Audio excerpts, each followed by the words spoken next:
When you think of a sponge, you may think of something like this. But sponges are a very diverse phyla and come in many shapes and sizes, living at shallow and great depths in salt and fresh water. Despite their differences, most sponges share certain features. One feature commonly found in sponges is the presence of spicules, tiny fragments forming sponge skeletons.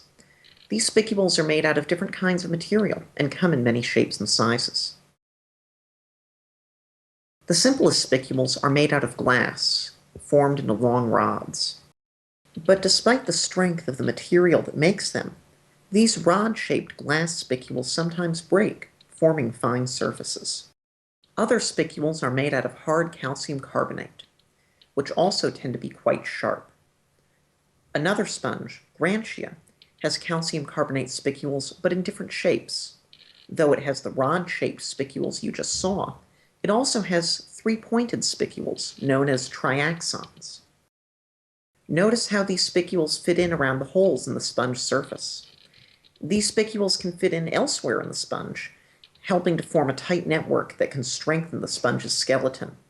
This skeletal reinforcement is arguably the most critical function spicules have. Examine this image closely. This sponge, known as spongilla, has spicules made out of glass. It also has a rubbery protein known as spongin, which forms structures akin to spicules, but more flexible than spicules. The long rods with points in the center of the image are glass spicules. There are also less straight spicules. These are also glass. These two types of glass spicules are partially embedded in a matrix of spongin fibers. These fibers cover the balls known as gemmules, an important part of sponge reproduction.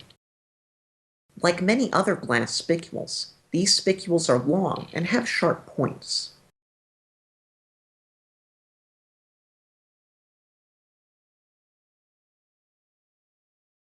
Although the previous spicules are quite small in relation to the gemmules, in many sponges, spicules are actually larger than the gemmules. This single gemmule contains small spicules that don't look like rods. Those are also glass spicules, but in a different shape, known as amphidiscs, again embedded in spongin on the gemmules.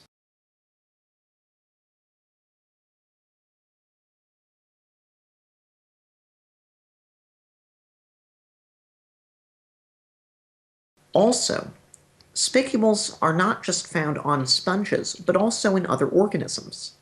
Notice the contrast between the calcium carbonate spicule on the left from the sea pansy Ranilla, with the pointed glass spicules of the sponge Axionella on the right.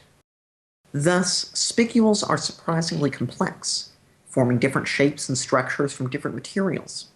But despite their diversity, all spicules support sponges structurally while providing the flexibility that we know sponges for most.